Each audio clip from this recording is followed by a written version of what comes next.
What's up, everybody? It is JC, and I'm so excited about today's video because we are going to begin chapters of Ren. So let's get started right now.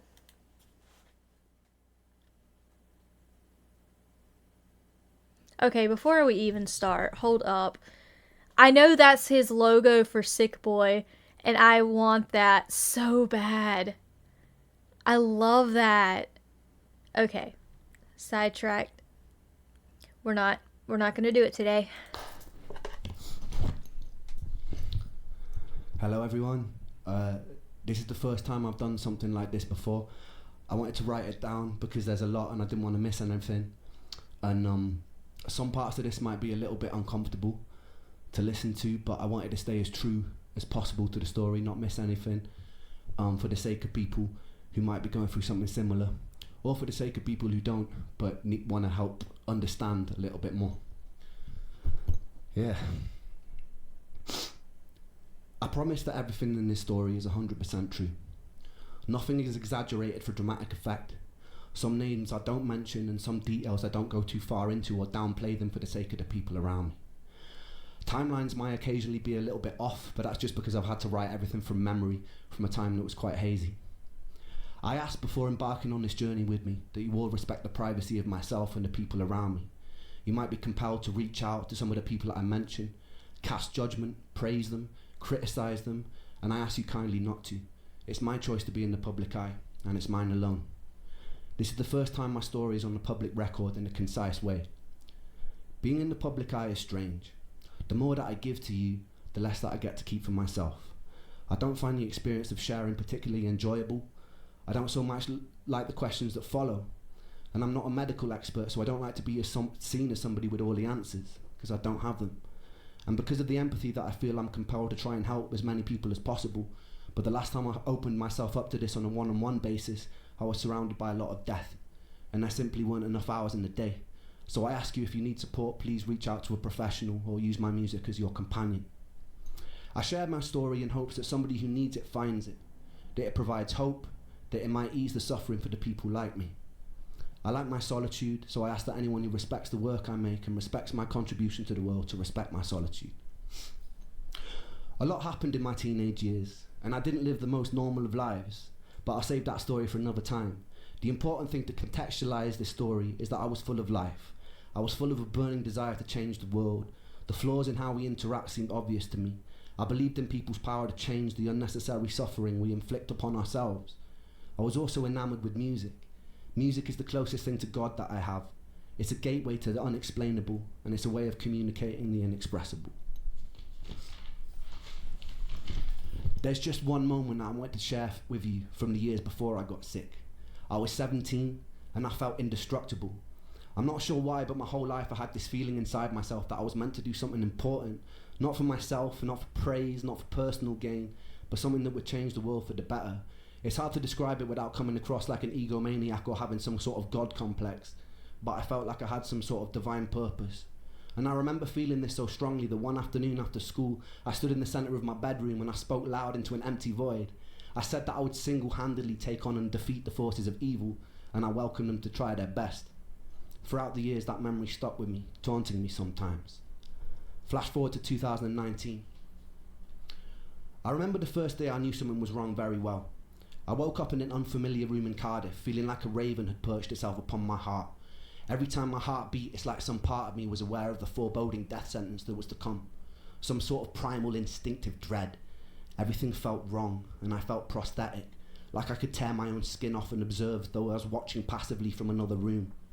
The night before, I'd been in Cardiff visiting friends in university. It was... Sorry, I'm like freezing. Sorry, guys.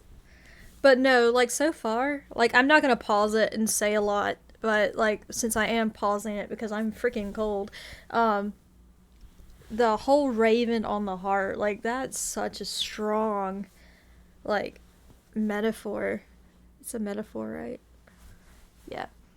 But still, it's like such a strong, like, I don't know. I I just love that phrase that he used, and I already hate how this is going, but I love him. It was the end of summer. We'd gone out to a few bars. I wasn't really enjoying myself. That year I'd been struggling with social anxiety, perhaps from years of abusing my brain with a whole pick and mix and selection of party drugs. Engaging with society felt like stepping into the ring with a heavyweight champion. Every single fucking question felt like an oncoming haymaker I had to socially navigate because of my very limited toolkit of charisma at the time. I don't know why I cared about being liked so much, but the more I cared, the less equipped I became to have a simple human conversation. I used to deal with this by getting fucking hammered. That night was no exception. I got smashed, lost my phone, and woke up in a strange apartment. In the bed opposite mine was a snoring rugby player and his girlfriend. Everything just seemed off, and it wasn't a hangover. My first thought was I'd been spiked. I quietly gathered all my belongings and left before anyone could wake up and punch me with a conversation. I wandered around a grey Cardiff in a haze, feeling like I've just been rigged up to an IV bag full of ketamine and cyanide, and the whole world just seemed off, like I was looking at it through a tunnel. A heavy feeling of fear clung around me like a straitjacket. The only comforting thought was that with enough time, rest and water, it would pass. But it didn't. For 8 long years, it didn't. And this is my story of an 8-year-long nightmare. I returned back to my dad's home. He was living with his partner at the time. It wasn't my home, so I already felt uncomfortable and out of place. These unusual symptoms persisted. I figured I'd caught some sort of virus and I'd get better with time. But by the end of the week, things were a lot worse. I took myself to the doctor and he said he thought it sounded viral, that if I went home and got enough rest, it would eventually pass. And it didn't. For 8 years, it didn't. I returned for my second year of university. My brain was full of fog and my body felt poisoned. There were intermittent days where I felt like a hollow suit of skin.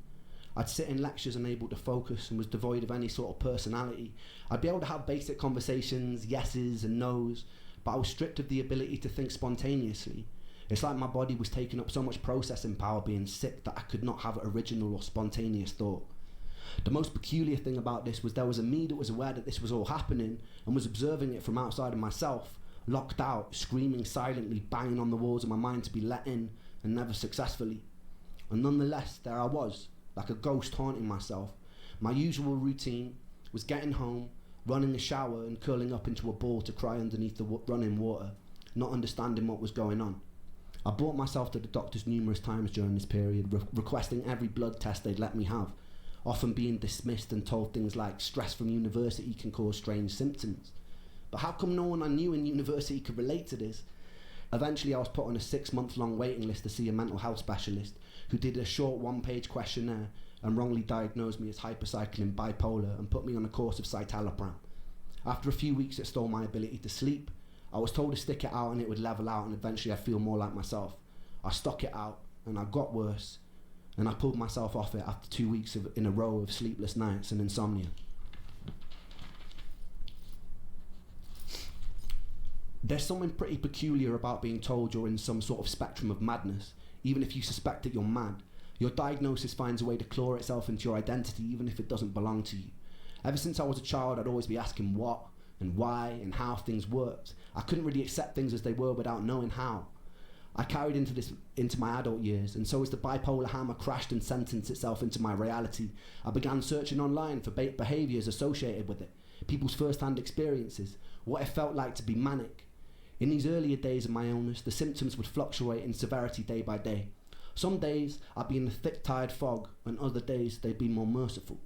I began to associate the days of not suffering as mania and would act more erratically on the days that my symptoms were less bothersome. I did things like climbing out of windows of a 6-story student accommodation or get so drunk I'd wake up outside of the university campus lawn. But it wasn't mania. I just wasn't hurting. I spent 1 day a week with my therapist, who was teaching me cognitive behavioural therapy. The issue was, mentally reframing unexplainable symptoms caused a lot of cognitive dissonance for me. I was told my anxiety or depression was causing my symptoms, but in reality it was my symptoms which were making me anxious and depressed. So I was in some sort of inescapable bind. I'd devotedly work on my mental health, following every new tool for coping to the letter, only to have my symptoms get worse, which made me frustrated, raise the intensity of my treatment, only to get even more frustrated as my body seemed to deteriorate. After 6 months, I told my mum I'd happily saw off my own leg with a blunt knife if it meant my symptoms would vanish, and I meant it. I told her if I had to live with this strange feeling for one more year, I'd kill myself. And I meant that too. But something happened that winter which showed me firsthand the horrors and the fallout from suicide. I met Joe when I was 9 years old. I remember the first time clearly. I was standing in his living room when he turned to me and he was like, "Watch this." Then he proceeded to climb on top of his sofa and did a front flip onto a stone living room floor. He landed on his back and lay motionless for a few seconds before grinning, getting up, and then doing it all over again. We grew up terrorising the streets of the small village we grew up in, playing knock door run or breaking into people's gardens to play on their trampolines. We stayed friends throughout high school, going through various phases together. Joe was comedian of the group. I remember countless mornings after messy all-nighters, Joe would be cracking endless jokes like a professional stand-up routine, and we'd all be in tears laughing. When I started writing my first songs, Joe and Sega were the first people who always knew every word, and they would sing along at the top of their lungs. They gave me a lot of self-belief, and they helped me build the foundation of what I do today, and I owe them a lot for that. That Christmas, I came back home to Wales from university.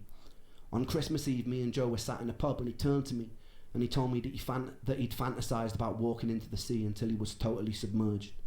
He had a pretty morbid sense of humour, so I didn't really take him as seriously as I should have. 2 days later, it's 3 a.m, and I get a phone call. It's my friend Ella. She tells me that Joe is on the bridge by my house. He was drunk, he'd called her up, and he told her he was going to jump. I was still half asleep. I fumbled, pulling on whatever clothes I could that were near, and I walked out of the front door, and the winter air stung my face, and it woke me up. Adrenaline kicked in, and I started sprinting towards the bridge. It was about a 5-minute walk, a 2.5-minute sprint. As I was running, I dialed Joe's number, and I get a busy tone, and I felt relief, because it meant he was still alive. I kept hitting redial as I ran, and as I got about halfway to the bridge, the busy tone changes. I get an automated voice note saying the number's out of service, and my heart sunk. I got to the suspension bridge that connects Anglesey to the mainland, and it usually looks very beautiful. I sprint up and down the bridge yelling Joe's name, and there's silence, and it's deafening. And I peer over the bridge into the blackness, and the bridge sits about 100 feet above the water. Hitting cold water at that height is like smashing into concrete, and the waters are notoriously dangerous because of the cross current. I hear nothing, no sounds, nothing. I run up and down the bridge about 2 times before I spot a figure at the end of it, and my heart jumps into my throat, and I run towards the figure, and it's my friend Ricky who's had the same call, and we both run around up and down the bridge and around the surrounding area looking for Joe. More of his friends eventually arrive, and there's nothing. I was about a minute too late. We spent the next week walking up and down beaches with flashlights, and when it's that dark, every other large rock starts to look like a washed up body. We plastered all the neighbouring towns in missing posters, contacting whoever we could, someone who might know something. We checked bank records to see if any money had been withdrawn since he went missing. There was CCTV footage of him walking onto the bridge, but there wasn't any of him coming off. But there were dead zones in the footage, so there was still a small chance he could be alive. I was sleeping about 3 hours a night, pretty determined that we'd still find him. For about 10 days we had nothing, and then suddenly a call comes through while we're all at my friend Miles's house having food. It's the police. A body had been found in the water by the bridge. We piled into my friend's car. I remember being in the back seat in floods of tears, repetitively punching the back of the passenger seat as we drove to the scene. As we pull up, I saw a lifeless body being zipped up into a green bag near a parked ambulance. Its skin was bloated by the seawater, and it wasn't Joe. Someone else decided to jump that day. Joe was never found. It's difficult to truly let go when you can't say goodbye. For months following, I held on to this fantasy that we'd get a call that he'd run away to some European town, and he was happy and he was healthy. But that call never came. The time during his inquest was also around the time I was struggling with the side effects of a new antidepressant. I remember sitting in the courtroom feeling like I was listening to the whole thing deep underwater. The judge felt the circumstances surrounding Joe's death didn't mean The judge felt that the circumstances surrounding Joe's death meant that the verdict was left open. It kind of stung even more to not have an official ruling of suicide. I remember going to visit his mum not long after and witnessing the aftermath of a mother grieving for her baby boy. The silence of his father, the tears of his mother. I decided that day that I'd have to wait until my illness killed me because I couldn't do it by choice. I couldn't put my family through that. Over the next 10 years, I returned to my hometown, only a handful of times following Joe's death. My last visit was in the summer of last year. I reconnected with Joe's parents and showed them a song that I'd written, simply entitled For Joe. We cried together, reminisced together, joked, and I'm proud to say that I gave Joe's mum enough money to afford a caravan she told me she'd been saving up for. That felt pretty good. We'd also do a fundraiser for the Royal National Lifeboat Institution, who were integral for searching for Joe during that time, and we raised a pretty good amount of money too. Being able to give back in whatever small way I could felt good, and it felt right for all the years Joe had made us all laugh till it hurt. He was a solid person, just a little lost, as we all are sometimes. And I miss him. Life was about to take an even more unusual turn, and I was about to meet the first angel of this story. So stay tuned for that.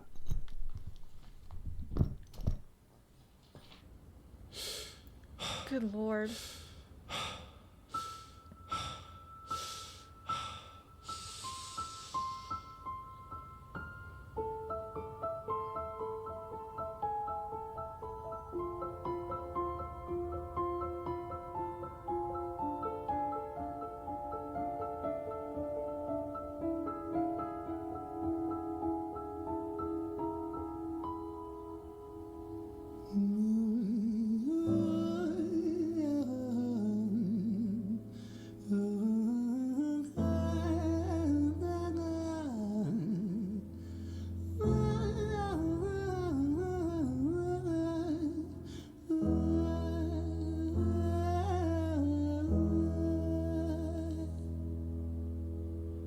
It's hard to take off from the ground when your wings are cut. Your stomach burns when you're drinking from an empty cup.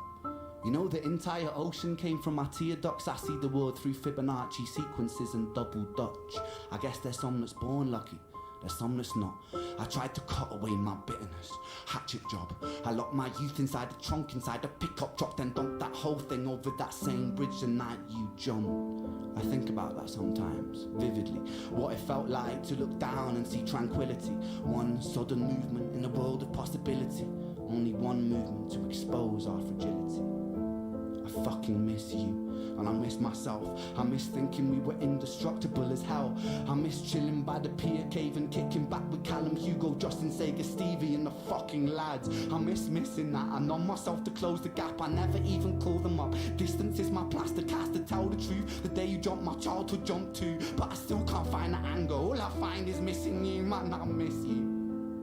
With all my rhymes, I picture running 5 minutes quicker, I'm right on time. I picture pulling you back over the edge and then we're crying. And holding you, my brother, and telling you that it's fine, not the way that it worked. I was late like a jerk, there's not a day where I can find a way to break from the hurt. Your body missing, so we never got to wave to the hearse. I hope you're listening, I love you, man, I miss you, absurd, fuck.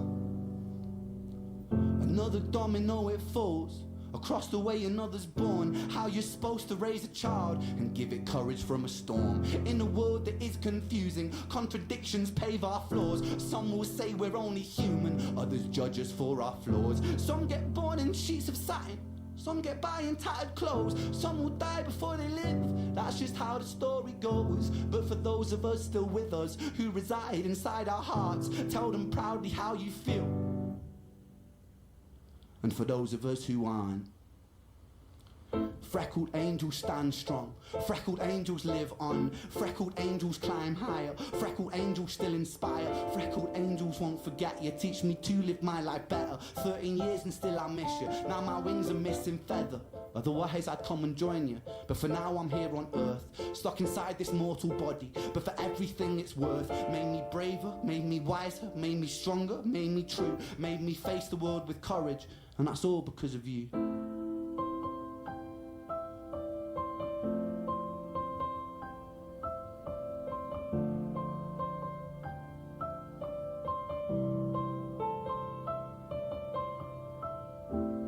Freckled angels laugh the hardest, and their hearts they are the largest. With their wings they fly the farthest, so I know you're gonna be okay. Freckled angels live the longest, and their minds they are the strongest. Oh, their friends they are the fondest, so I know you're gonna be okay.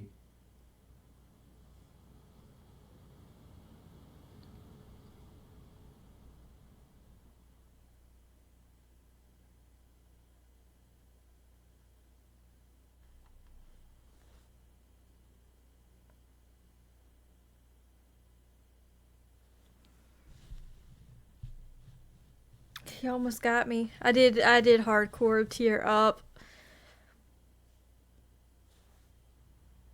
Like, I was tearing up while he was speaking, and then the song played. Ugh. I'm good though. I'm good though. I'm nervous about all the other chapters. Like, that one hurt so bad. That was so beautiful. Like, as hard as it was to watch, that was absolutely beautiful what he was able to do for Joe. And I hate that everything is left unanswered. Because, I mean, to this day, there's always that what if he is in a different place and he is thriving, and that's just so hard to think about.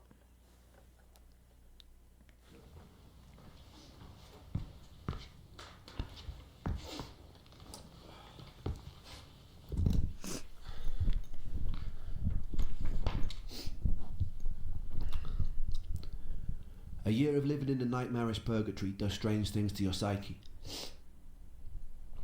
I was still trying to push through university, but I found myself missing many lectures to stay in bed. I started noticing more unusual symptoms creeping in, a strange buzzing sensation in the soles of my feet. My vision started looking like fuzzy television static, something that I later learned was called visual snow, something with no known origin. My calf muscles started constantly twitching and spasming. At any moment they wouldn't go longer than 20 seconds without twitching, and that can drive you a bit nuts. All these symptoms I still live with to this day. You just become very used to tolerating constant discomfort. It becomes kind of the norm, and kind of becomes like an annoying, unsettling radio static in the background of existence. I stopped taking my antidepressants after having cycled many different kinds. None of them helped. All of them gave me some new kind of symptom or side effect, like insomnia, dry mouth, heart palpitations, no libido, etc. I spent a lot of my time alone, but in the moments of respite I'd hang out with friends. We formed a band called Trick the Fox the year before I'd gotten sick. It was the one ray of sunshine I had at the time. I quickly became friends with a bass player called Charlie, and we developed some kind of musical telepathy where we both knew what the other was going to play before it even happened. He was the first musician I've ever felt this kind of chemistry with. I became a kind of third wheel in his Momoko's relationship. With time, Momoko became like a sister to me. To this day, it's one of my favourite people on this spinning rock. Performing with Trick the Fox was one of the rare times that I felt free. There was something about the duty of having to entertain others that let me escape the physical limitations of my own sick body, even if just for a moment. I usually pay for it the next day with what can only be described as an energy hangover where I'd be stuck in bed all day, but for me that was worth it. Those days I was still fairly functional. It was around this time I started losing faith in the medical industry. The more appointments I'd go to, adamant that something was wrong, the more of a hypochondriac they treat me as. Medical gaslighting is a real thing with chronic illness. They chalk me down as someone who was always requesting blood tests, and my mental health diagnosis probably didn't help that. Strangely, they never tested me for any kind of pathogens. I decided to embark on a precarious journey into the Russian roulette chamber of Dr. Google. I would type in the most predominant symptom of the day, and Dr. Google would tell me that I have a rare disease and I'm probably going to die. With time, I sharpened my search engine axe and refined what I was looking for. I dived headfirst into the abyss of online support groups, hoping to find solace or answers amongst fellow sufferers. We were like crabs in a barrel. Very rarely someone would find their silver bullet and announce what it was that cured them. Hundreds of people would follow their protocol, some with mild success, but most of us will still remain trapped. I joined as many online support groups as I could. It was a bit like the beginning of Fight Club, except instead of faking conditions to feel accepted, I was desperately hoping I had those conditions so I could cure myself and get the fuck out. I convinced myself I had conditions like candida, magnesium deficiency, parasites, adrenal fatigue, heavy metal poisoning, etc. At the time, I felt like I was single-handedly keeping Jeff Bezos in business. While most students were spending their student loan on drinks, I'd spend mine on the supplement or protocol of the week. I'd follow whatever herbal or supplement protocol was suggested, sometimes noticing mild improvement and sometimes getting a lot worse, most of the time feeling nothing. A story would pop up on one of these groups like, after I did a 30-day parasite cleanse of wormwood, cloves and garlic, all my symptoms disappeared. I'd read a story like this, get full of hope and put myself through a grueling 30 days, which would often result in a worsening of symptoms. My body felt even sicker and weaker, but I'd stick it out because I was told that this was a good sign. The parasites are dying. I peered into the toilet bowl and valiantly waved goodbye as I flushed their imaginary corpses into a watery abyss.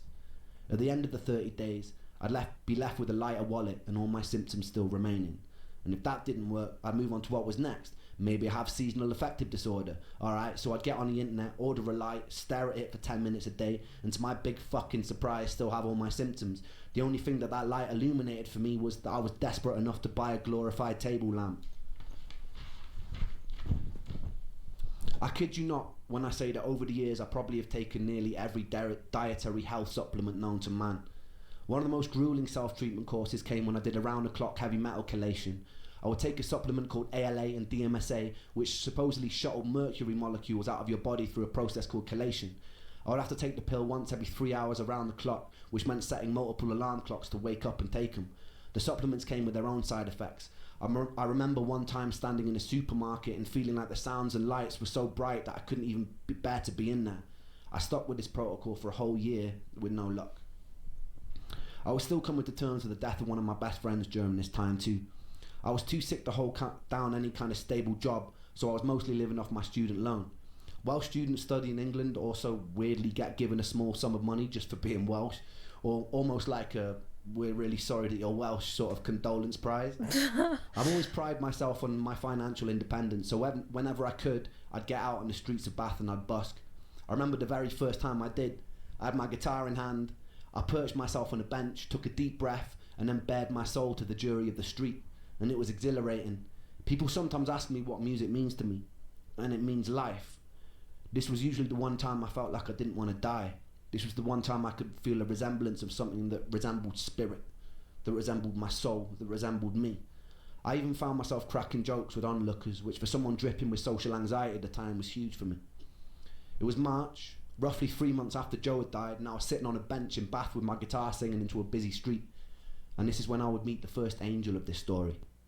I'd see 2 more angels years later, one in the guise of a homeless man, one a doctor cheating death in the Beverly Hills clinic, but that bit will come a little bit later. The angel was walking on the opposite side of the street with a mother. They both stopped to watch me for a moment. I saw her mum whisper something to her. The angel turned bright red and she giggled and they shyly approached. We got talking and the angel asked where I was from. I told her that I grew up in Wales in a small village that was once described in a local newspaper as being worse than an Iraqi war scene. I told them they would have never heard of it. They looked surprised and they said they had family there. I asked which part and it turned out to be the village that I grew up in. Since you can basically count a population of 2 intergenerationally bred mutated hands, I asked who they were, and it turned out that angel happened to be Joe's cousin. Shut up. Oh my god. This encounter was always a foundational moment of serendipity in my life. In the years that followed, I took serendipitous occasions to mean I was in line with my purpose. Sometimes I felt like I'm following a script. It's just that I don't know the words or actions until they actually happen. But in moments of serendipity, I feel like they are playing out exactly as they were meant to. It was quite a bizarre moment for me, that hundreds of miles away by chance this angel would be related to my lost friend. Upon learning who I was, they invited me back to theirs for a cup of tea, and I accepted and I fell in love. It was really good tea. That week, the angel took me to a favourite botanical garden and she pointed out a favourite flower. So that night, true story, I dressed in black, broke in by climbing over the fence, dug up the flower and presented it to her the next day. She called me insane, but it's safe to say that angel ended up being my first serious girlfriend. Oh. It was a weird kind of relationship. We both shared an unusual trauma for people who were so young. brought together by a tragedy. Even though sometimes I feel like she might have hated me at the time, I was convinced like it was some sort of Shakespearean fate that had brought us together, a morbidity that birthed light, that it couldn't be anything else. It felt like divine intervention. She was pretty troubled in her own way, and I was very troubled in mine. But in between the sludge of dealing with the constant symptoms, it was beautiful. That summer, her parents took us to Centre Parks, which is a posher version of Butlins, if you don't know, where they paid for all the activities and meals, and they let me do whatever I wanted. Coming from a poorer family, I wasn't really used to being spoiled to that degree, but I figured I'd just roll with it. One morning while I was there, I got a call from my friend Sega, and he sounded pretty mixed up, so I asked him what was wrong.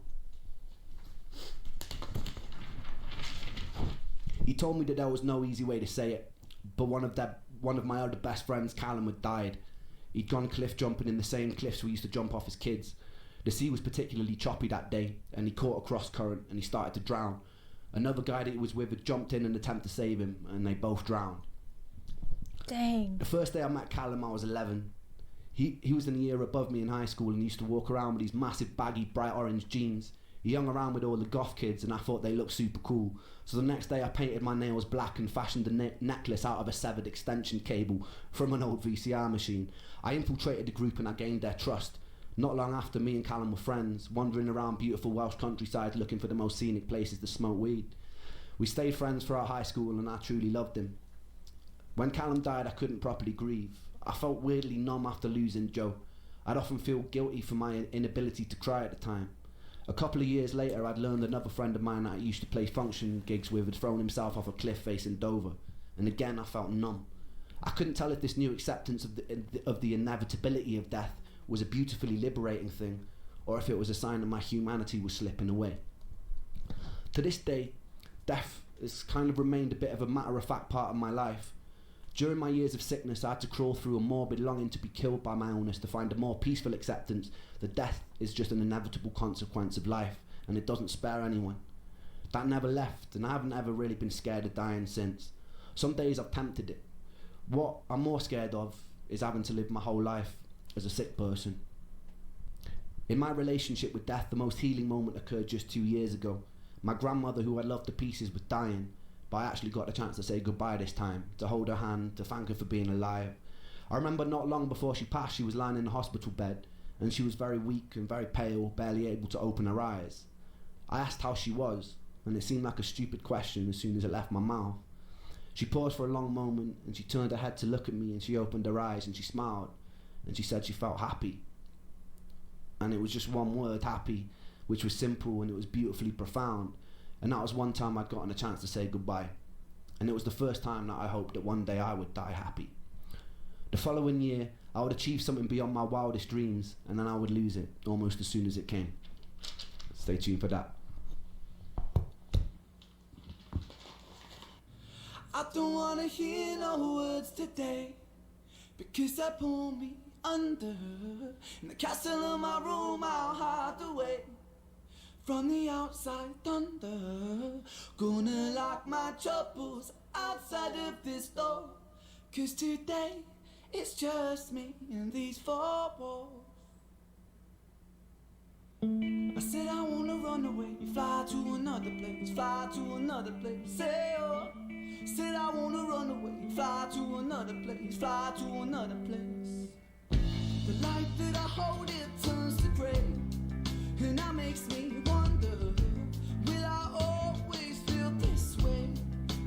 So far under, but I put my soul on show for everyone to see, 'cause even though it's bruised, I know it holds such beauty. I said I wanna run away, fly to another place, fly to another place, say oh. I said I wanna run away, fly to another place, fly to another place. Nobody here but me today, but that makes me stronger, 'cause I wash away the pain under sheets of feather. Gonna lock my troubles outside of this door, 'cause today it's just me and these four walls. I said I wanna run away, fly to another place, fly to another place, say oh. I said I wanna run away, fly to another place.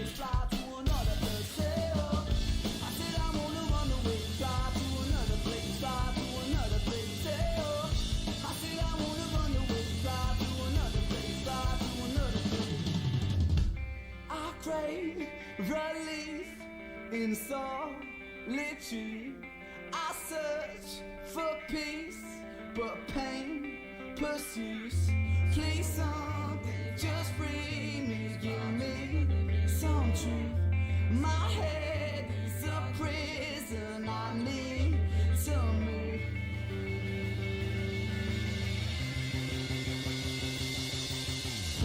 I said I wanna run away, fly to another place, fly to another place, say oh. I said I wanna run away, fly to another place, fly to another place. I said I wanna run away, fly to another place, fly to another place, say oh. I said I wanna run away, fly to another place, fly to another place. I said I wanna run, I said I wanna run, I said I wanna run, hey oh. I said I wanna run, I said I wanna run, I said I wanna run, hey oh. I said I wanna run away, fly to another place, fly to another place, hey oh. I said I wanna run away, fly to another place, fly to another place.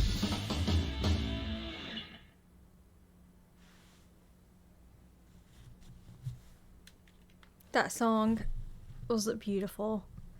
And I know I didn't react, other than I did like nod my head a couple times, but holy crap. It almost got me again this chapter.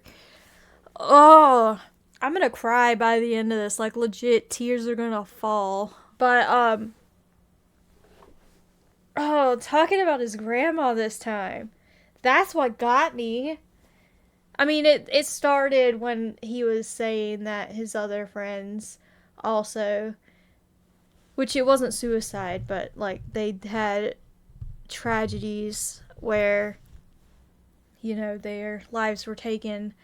But like knowing that, and then just simply his grandmother saying that she was happy, that like stabbed me in the heart. My therapist was scowling at my weekly anxiety and depression scores like a detective trying to crack a particularly stubborn case. There were no signs of improvement, and the scores followed no real measurable pattern that were consistent with bipolar. After nearly 2 years of talk therapy and taking enough medications to fill a pharmacy, he sat down with me and he dropped the bombshell that he didn't think that I had bipolar. In fact, he said that he didn't think that I had depression at all. And it was a very odd thing to be stripped of an identity in an instant. The reality was that a 20-minute in and out consultation 2 years ago led to 2 years of swallowing pills that I never needed and devoting so much of my time to managing the condition that I never actually had. The emotions inside me swirled around like a mismatched soup. On one hand, I was full of anger and I was bitter about the whole situation, but I was also hopeful that this new path could offer me the relief that I desperately needed. He told me he was going to refer me to an ME clinic in Bath. I'd never heard of it before, but instinctively true to character, I started researching it online as soon as I got home. Apparently ME is the medical equivalent of a choose-your-own-adventure book, with tiredness as the only consistent plotline. There were no universally accepted reasons as to why the fuck it existed in the first place. It seemed it was largely accepted to be a post-viral condition, but that was all speculative because there were no clear consensus in the medical community what ME even was. The defining characteristic was a tiredness that wouldn't go away with rest. I could relate to this. In fact, I could more than relate to it.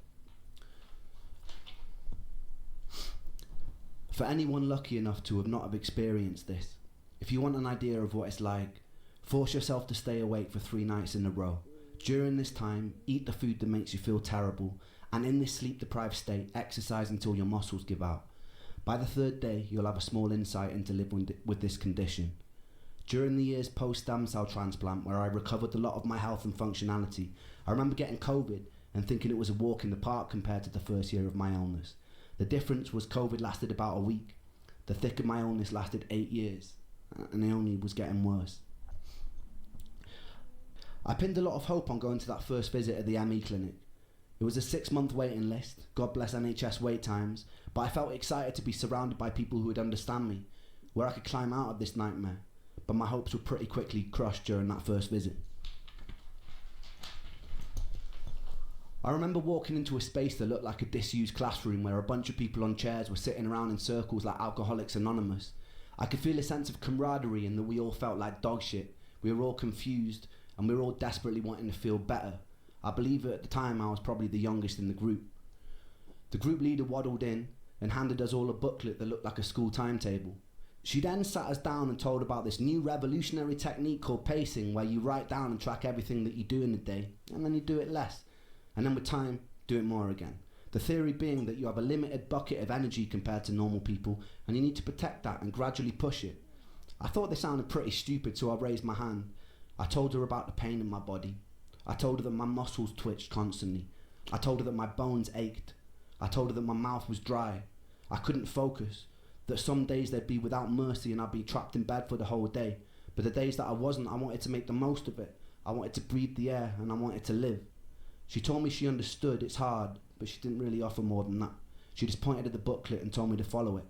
I asked her about things like heavy metal poisoning, about chronically reactivating viruses, about defective mitochondria, about all the things that I read that were linked to chronic fatigue, but she just raised an eyebrow, looked at me like I was a hypochondriac and told me she knew nothing about those things. I remember walking out of the building feeling disheartened and defeated, so much so that my legs buckled as I was walking home. I began to sob uncontrollably on the side of the road. An old woman knelt down to comfort me and asked me what was wrong. I didn't even really know how to explain, so I just told her that I missed my friend. Despite my skepticism, I stuck to the programme for at least half a year, and I kept going for my periodic visits to the clinic, and it did jack shit. In fact, I got worse. I was always getting worse. One thing that particularly struck me about the ME support groups was the pure desperation and confusion. With most other conditions, you're given a diagnosis, a prognosis of whether it's going to kill you, and what you can do to manage it or cure it. With ME, you don't get that. You get an indeterminately long sentence to purgatory. You feel worse than you've ever felt in your whole life, and you're given no explanation as to why, and no signpost pointing the way out.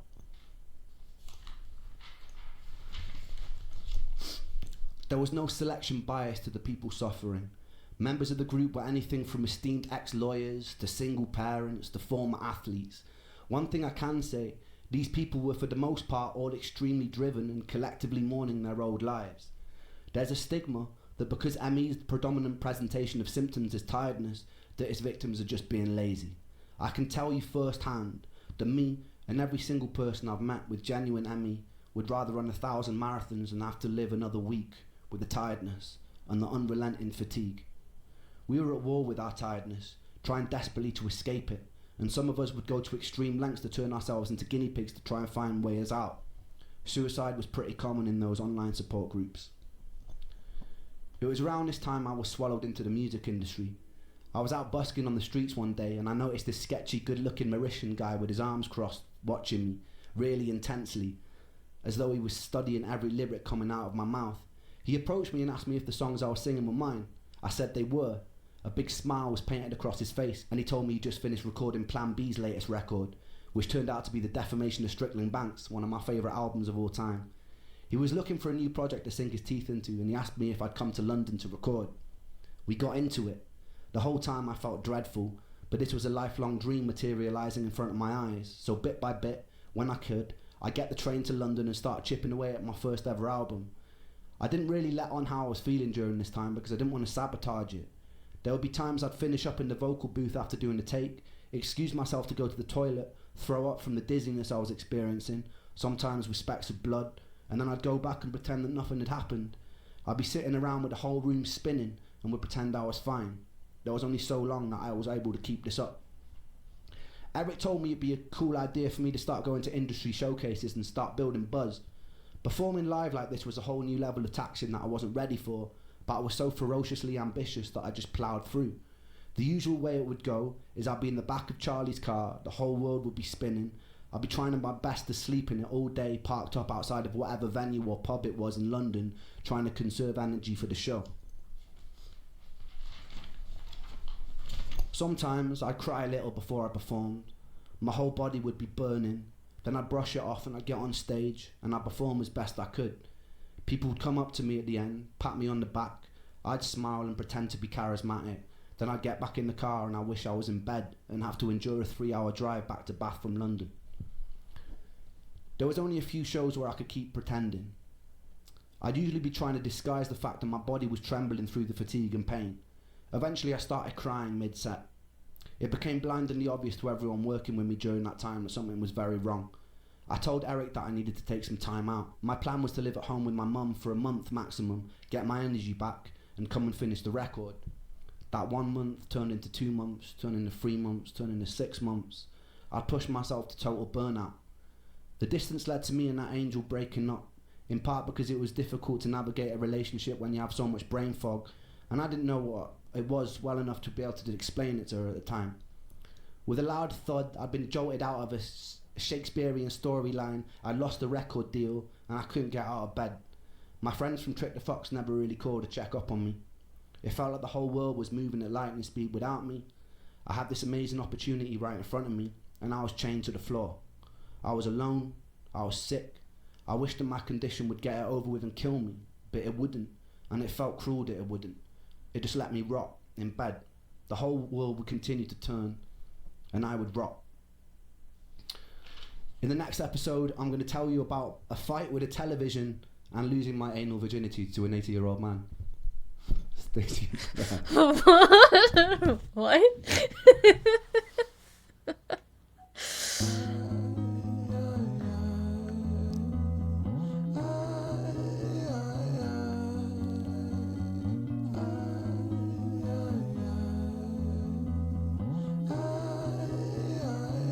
My thought patterns are composed by a time bomb for an author, like pigs to the slaughter. Symphony of self-doubt sings out, breath starts getting shorter. Running water is the state that I wish to become. Instead, concrete envelops my movement and I'm rendered deaf and dumb, unable to heed the advice of others. Don't tell me things will get better, cause so far things haven't gotten better. I've got the sweater, poster child, bipolar, ADHD, therapist, wet dream. I don't want to talk about my father, I don't want to talk about my dead friend, I don't want to talk about myself. I'm sick of talking about myself. I'm sick of talking about myself and realizing that talking about myself never ever helps. Still, I call for help, cause I really want help. But the pills didn't seem to help, and the therapist didn't seem to help. But still, I want help. I've danced with the devil in hell, I've sat in a prisonless cell, and here I always dwell, in this prison in myself. I do this thing where my mind travels back to the golden age. You know those times where you were carefree and everything was golden? The golden age. You know those times where everything was golden, where you were carefree and everything was golden? The hardest thing I ever had to do was come to terms with the fact that that time never really existed. I've always felt so fucking detached and broken, bruised and mismatched. Find it hard to relax, living under the cracks. Tried to fill in the gaps, lying here on my back. Still, I can't find it. Sense of peace in my mind declined it. Pulse increase and my sweat combines with a feeling so deep I fall inside it. Depression, I hate you, depression, your constant oppression. Respond with aggression. They say depression brings you lessons. Constant stressing conceals blessings. You will grow in broken settings. Fuck those lessons, fuck depression. I've been living in your shadow for so long that I forgot how I can shine, how I can find a refuge in my mind, how am I meant to sit here and unwind? The planets align. I feel like I'm cursed, feel like I'm cursed to just be here to hurt, feel like I'm cursed to just be here to bleed, but my demons been feeling this way since birth. Depression, I hate you. Depression, I hate you. Depression, I hate you. Depression, I hate you. Depression, I hate you. Depression, I hate you. Depression, I hate you.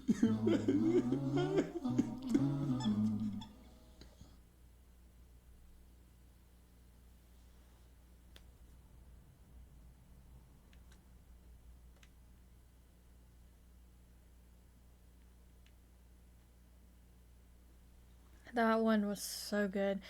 That one, I didn't feel like crying. But, like, still, like, that last song, like, that still hit so hard. And obviously, I've been lucky to the point where, I mean, I've dealt with depression, but it's not been that bad. But, like, I understand where he was coming from, especially when you, like, feel detached. And, I can't exactly remember but I remember it saying that, you know, you feel detached. And that's exactly how I felt when I was dealing with depression. And, so true. it's such a hard thing to go through, and you always feel like you're alone, even when you have people by your side, and you always feel misunderstood. So he's just so good. He really is.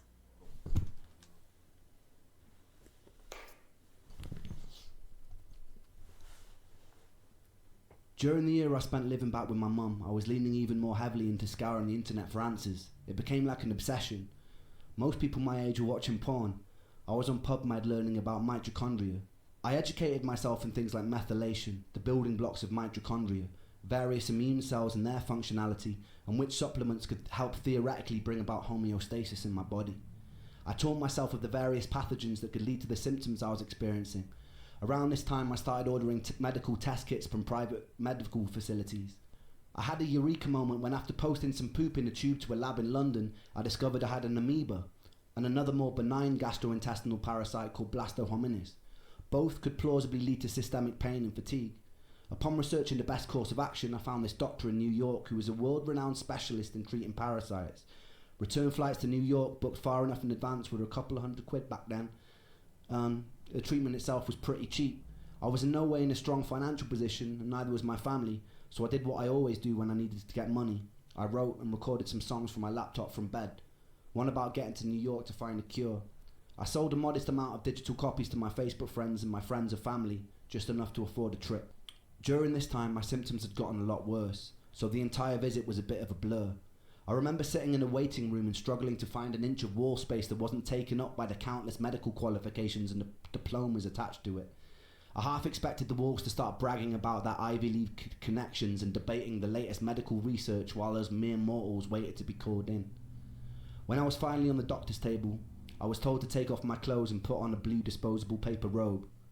An old man in his 80s hobbled in, pulled on a medical glove, and proceeded to cover his finger in Vaseline. My heart sunk. I was pretty sure I knew what was coming next. I suddenly wished I'd experimented more with my ex-girlfriend. I didn't want to lose my backdoor virginity like this. He could have at least done me the courtesy of putting on some Marvin Gaye and lighting some candles, but instead I lay in uncomfortable silence on a brightly exposed operating table, while a firm-handed, overqualified old man inserted his index finger forcefully into my anus. He never wrote to me afterwards.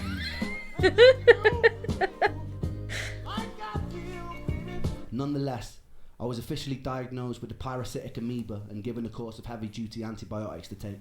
I believe it was paramomycin and secnidazole. After the course was finished, I pooped into a tube again, and they confirmed I got rid of the parasites. The constant internal techno raves and gurgling which usually plagued my stomach ceased, but I felt just as crap. And on top of all of that, I started becoming allergic to everything. And I mean fucking everything. The antibiotics had triggered some sort of massive food intolerance reaction. Whenever I'd eat certain foods, I'd get hit with a sudden hangover-like feeling, and my face would swell up. I'd later learned this was something called MCAS, and it was triggered by the antibiotics. This was the first time I felt the crushing defeat of pinning a lot of money, hopes, and time into a treatment only for it to make me worse. I'd felt it to a small degree with every failed herbal protocol, every antidepressant that gave me side effects, but this was on a much larger scale. I almost felt guilty and full of shame for not getting better. I told my friends and family that this was going to be the thing that cured me. Not only did it fail, but I was now unable to tolerate basic carbohydrates, fruits, sugar, high histamine food, dairy, grains, without feeling terrible. I felt pretty crushed about that. Despite this, some tenacious part of me had a perseverance that didn't want to stop looking for answers. I was obsessed with trawling the internet. I strongly believe if I didn't have that tenacity to keep looking after every defeat, I'd probably be dead today. After about a year of living with my mum in North Wales, I got the itch, and I decided that I'd make a bold move to Brighton. Most days I didn't really have the energy to do much other than short walks, but I had a friend over there who lived with Emmy for years. It felt like a safe space, a place of understanding. Being a 23-year-old living with his mother didn't feel very cool either. He had a free room going, and he was a legend. I desperately craved my own independence. After going through the heartbreak of losing love and losing the exciting career opportunity, I needed to feel like I wasn't just sitting in the tomb in Wales waiting for death, even if it was a struggle.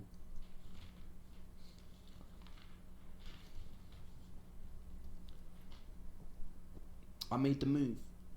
It was a really nurturing space, and it was full of the lunatics of Brighton who would come and go. I was still living in a thick haze, but I was meeting people who weren't judging me for it. With this safety, I was slowly finding my personality again. Despite the comfortable environment, it seemed my symptoms were only getting worse. I started having pretty constant panic attacks. The first one felt like a heart attack.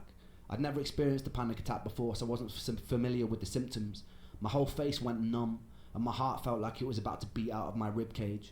I panicked and I phoned an ambulance. They put me in the back, they took all my vitals, and they told me I wasn't dying. I felt disappointed. These attacks would happen pretty habitually every week or so. My symptoms of derealisation seemed ever increasing. Derealisation is hard to describe to someone who's never experienced it. The closest thing I can come to is feeling like you're on bad drugs. You feel disconnected from yourself, like your soul has been vacuumed out of your body and nothing around you quite feels real. Everything has an unusual undertone and nothing feels safe. I remember one night in the first year that I lived with Ben, there was this lightning storm with torrential rain. I went outside and I stood in a t-shirt hoping I'd be hit by a bolt of lightning and it would somehow shock me out of it. Unfortunately, I wasn't on Zeus's hit list that day. This urge to be shocked back into reality didn't really leave me. I remember one day I was walking back from the shops. I found an old analogue television in an alleyway that was being thrown out. I can't quite remember the thought process that led me there. I just remember feeling angry, and I decided to smash the fucking pieces out of the TV in the alley. I picked it above my head and I hurled it towards the ground. The screen cracked, but it didn't shatter like I hoped it would. I did it again and again and again until there were large shards of glass lining the street. I saw one about the size of a kitchen knife and I picked it up. It's hard to rationally explain self-harm that's not a cry for help, because this wasn't a cry for help. I'd cried for help multiple times and no one listened. The pain I felt inside my body could never be done justice with words. There's a certain horror, a certain frustration of living in a body that would never give me a moment of peace. I felt constantly alienated. I had no doctors to tell me what was going on. They made me feel like a hypochondriac. There are no combination of words in the English language that can express that pain, that can express that frustration. There's no song I could write that would make you understand. In that moment, the closest and truest way I had of communicating my pain was driving a shard of glass into my chest and dragging it across until the blood was dripping down my body. Ugh. It didn't hurt very much compared to what was already going on inside of me, and it didn't really help me feel better either, but it was truth, and there was beauty in that. Adrenaline gives you a brief moment of respite, but it wasn't long until I was exactly where I started, just decorated in a little bit more blood than usual. I made sure nobody saw. I didn't want to cause any alarm. I didn't want anyone to be worried. So I cleaned it up when I got home, and then I resumed the life of the undead. In the next episode, I'll tell you the story of when I was stabbed by an ancient sword and when I met one of the most talented people that I know.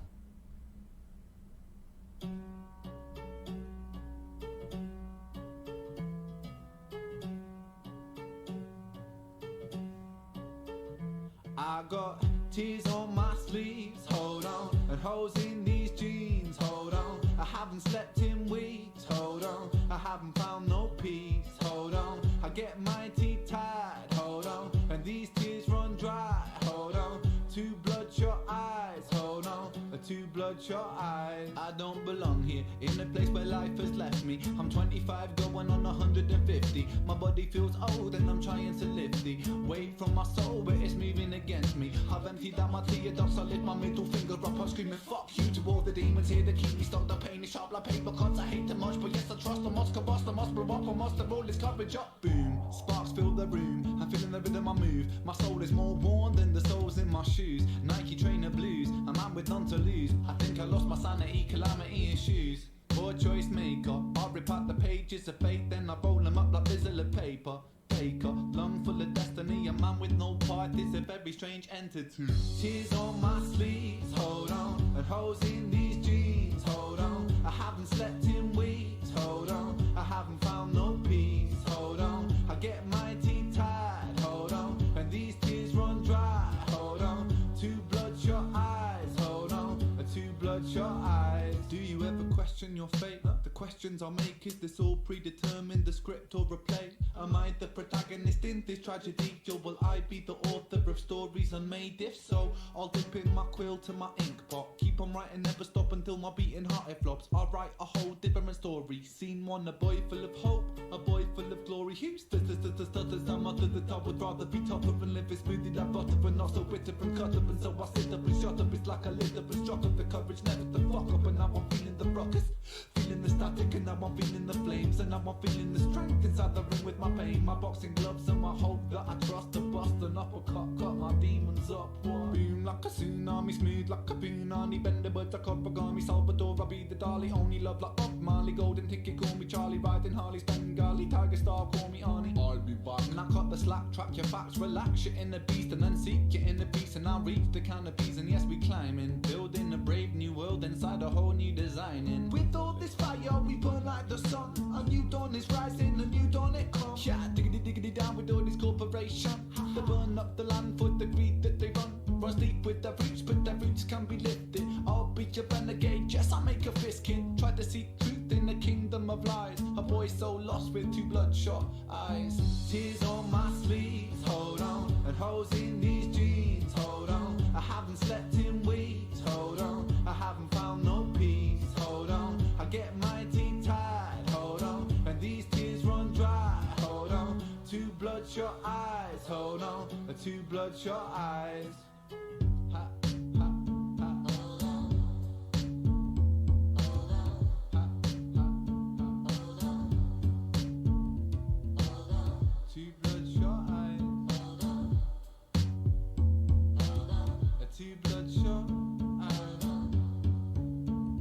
Woo.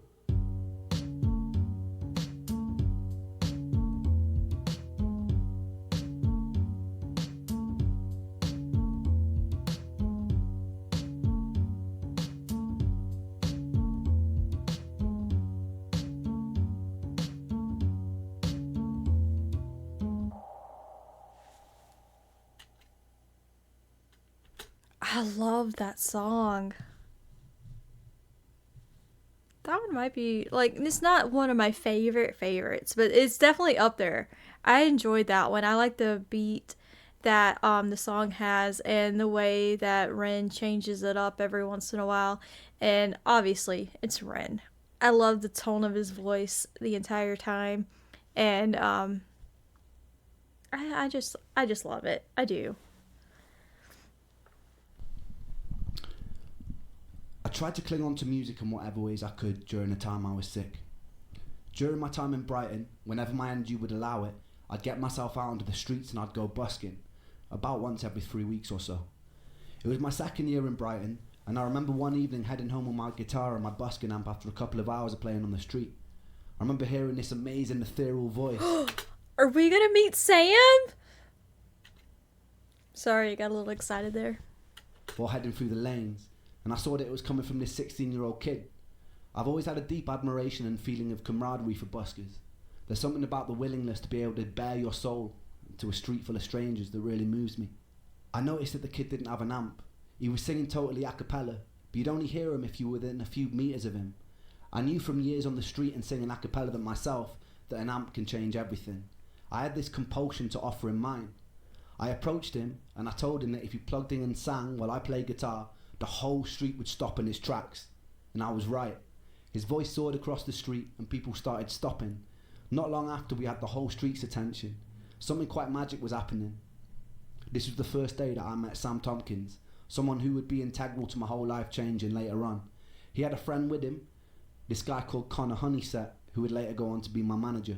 For now, they'd just be a couple of teenagers that I'd have to help out on my way home. It's funny how life works like that. I kept up to date with what Sam was doing on social media. There was a part of me that felt like his successes allowed me to live vicariously through someone else who lived an alternate reality where I never got sick. He was getting videos on SBTV, writing and featuring with some amazing artists, and there were quite a lot of similarities in our writing styles, and all at such a young age. I wasn't really able to do any of that stuff at the time. I was mostly bedbound with the exception of the odd day that I'd be able to go busking. It could have been very easy for that feeling to turn into jealousy, but it never did. I felt truly proud of him. Years later, we go on to write a song together called Blind Eyed, which would transform the trajectory of my whole career. During this time, I was still desperately jumping from one treatment to another treatment. And now that my diet had become more limited, I was trying new diets with no luck. As the options in the alternative health world started to dwindle, I started searching for answers in the divine.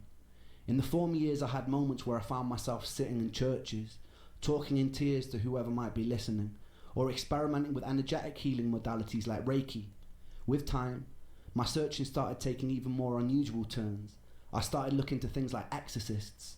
Once you exhaust all rational explanations and treatments, the irrational suddenly starts looking more palatable. I had a skeptic's mind, but I had nothing to lose because there were no other good options.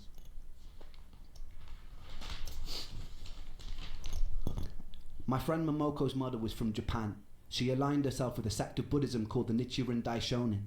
They would chant a repeated phrase over and over again while holding prayer beads. The chant would go, Nam-myoho Renge Kyo, Nam-myoho Renge Kyo, Nam-myoho Renge Kyo, over and over again.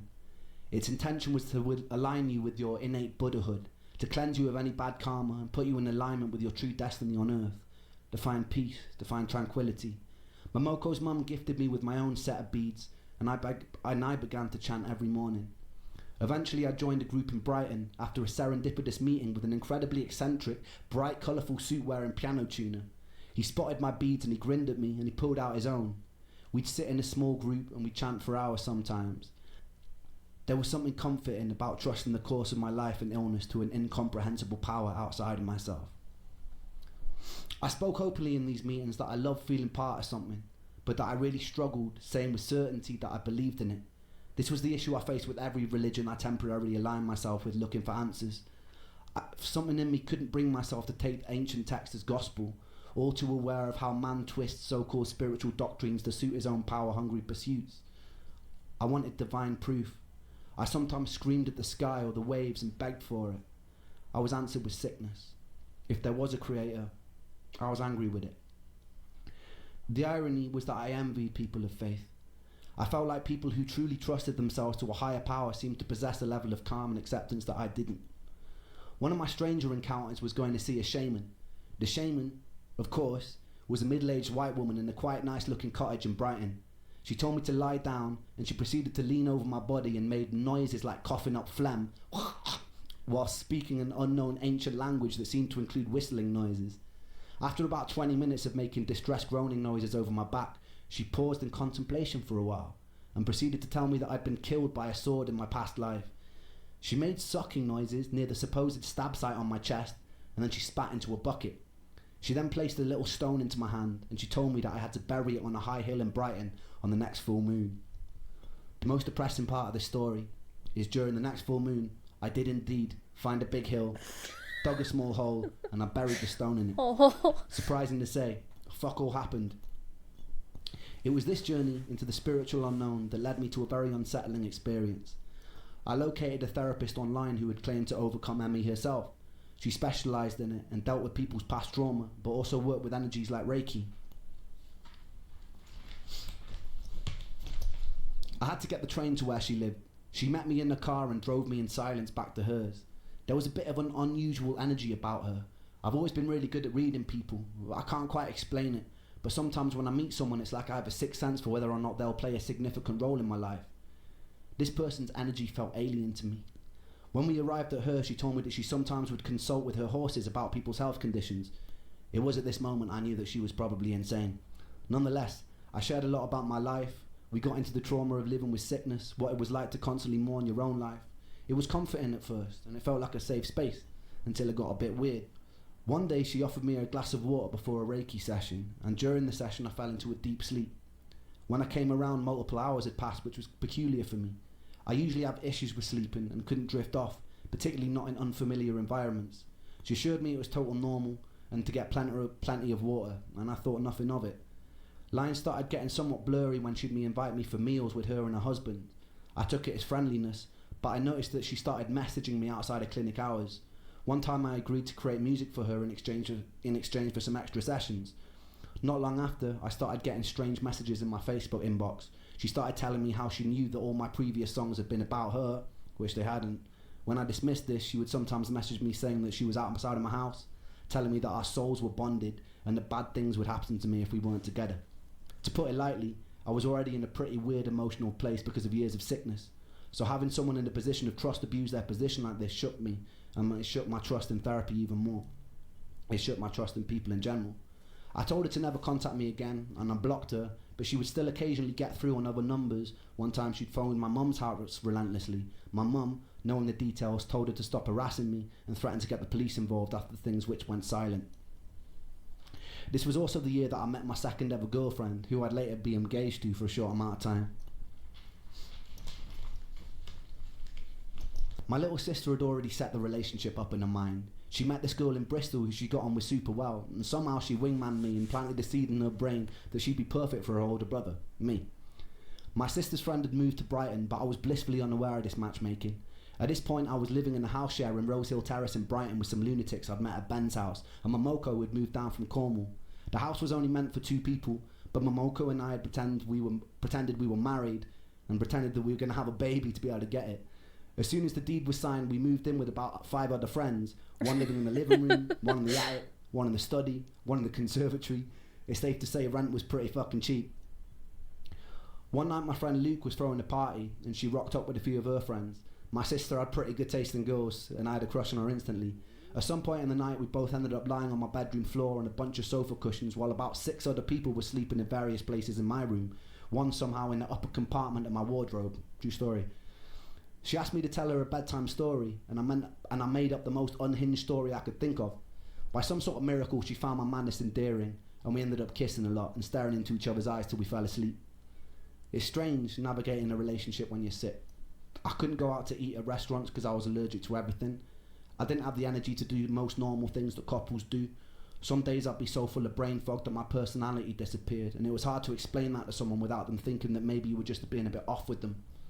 I think losing Joe, losing Callum, losing the record deal, losing my last girlfriend, it had all made me wary of getting attached to good things. Quite a lot of my illness made me feel ugly, and it's hard to accept love when you feel ugly. Nonetheless, she did love me, and with time our relationship grew.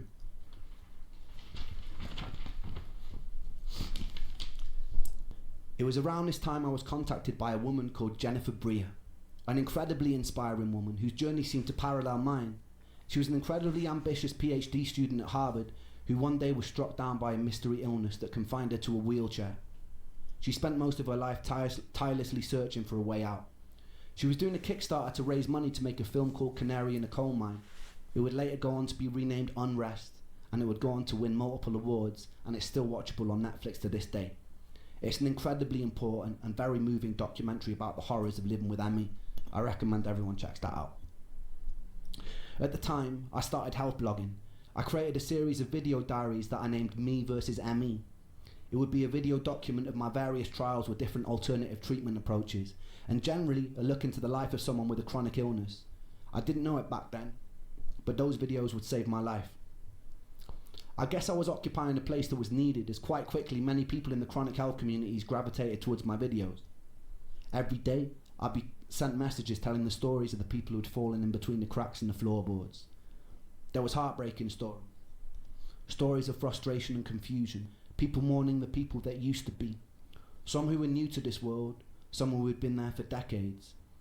I tried to help them in whatever way I could. I tried to comfort people. In my own little way, I became somewhat of a spokesperson for the voiceless. I felt their pain like it was my own. This new pursuit gave me a sense of purpose that I desperately needed. Without purpose, I felt useless. I made a lot of friends, and I'd write to them on a daily basis. Some of those friends died. Some of those friends decided to take their lives, and they were wicked people. I talked to them a lot. It was this that ultimately made me decide to stop, but that wouldn't be until years later.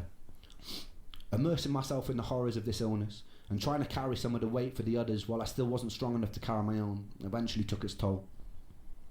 Jen Breer had found my videos and she asked me to make a song for her documentary. I was honoured. I wrote a song called Patience. I'll leave you with a video taken at a time to finish off this chapter. And and I've learnt some lessons that will be so valuable for like. So it's a blessing and a curse being this ill, because it's completely changed me. Like it's turned me from a little cocky teenager into somebody who's quite this, I guess, prepared for things now. Like I feel like once I've gone through this, man, throw anything at me and it'll be okay. But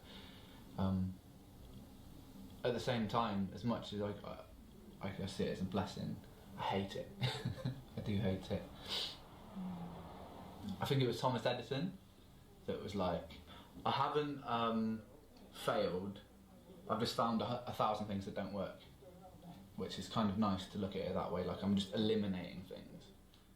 But it really challenges my mind, and yeah, it's just gotten to the point where I'm spending, I say, like 95% of my life in a bedroom, which kind of sucks, because my mind is in such a different place in my body. My mind craves life so much. It's alright, it's okay, I'm feeling brave, gonna face this day. It's okay, it's alright, no tears will kiss my cheeks tonight. And it's all good, and I'm just fine. My words ring out like hollow shells. Just slow down, it takes time, but time moves slow, I know this well. And my heart breaks 1,000 times a day. But for every hope that dies, another one takes its place.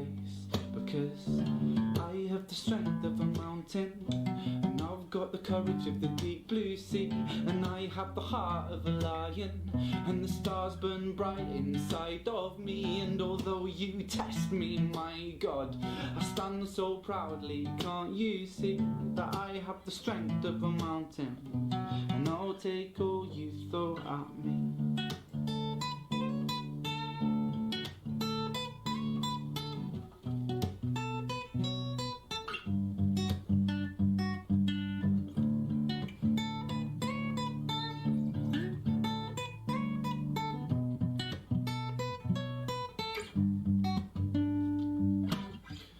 This world is quite scary, I know that, cause I've been here for some time. But all that prepares me for a day when I can truly shine. Cause I've been so broken, and picking up fragments of myself, I'll glue them back together, so I could stand at the edge of this world and yell that my heart breaks 1,000 times a day. For every hope that dies, another one takes its place. Because I have the strength of a mountain, and I've got the courage of the deep blue sea, and I have the heart of a lion, and the stars burn bright inside of me. And although you test me, my God, I stand so proudly. Can't you see that I have the strength of a mountain, and I'll take all you throw at me.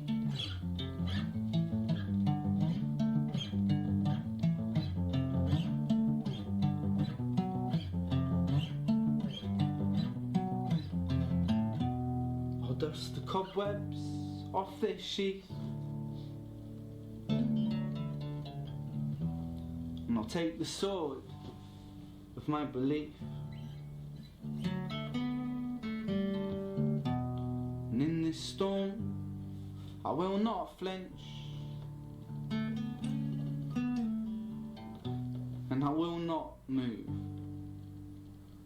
no, not an inch.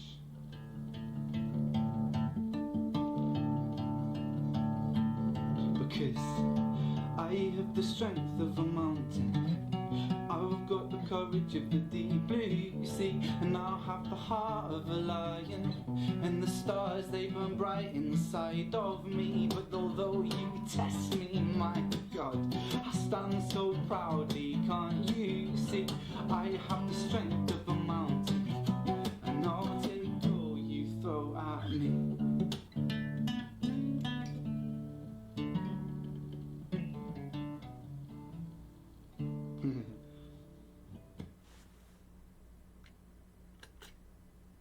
Once again, beautiful.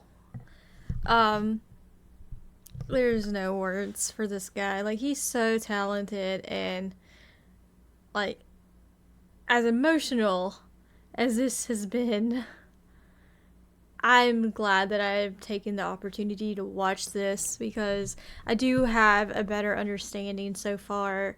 I mean, there's still, I think, 3 more. I think. Yeah, I think there's 8 in total. There's like 3 more chapters that we have to watch, but like, I'm learning so much, and like, even like the throwbacks, like, of him meeting Sam, like, obviously I've reacted to Sam multiple times, but actually seeing that firsthand of his like rendition of like how he felt when he met Sam for the first time. I love that. That's like adorable and it's so sweet, and I'm so glad that they're friends. I just love everything about this, as emotional as it has been.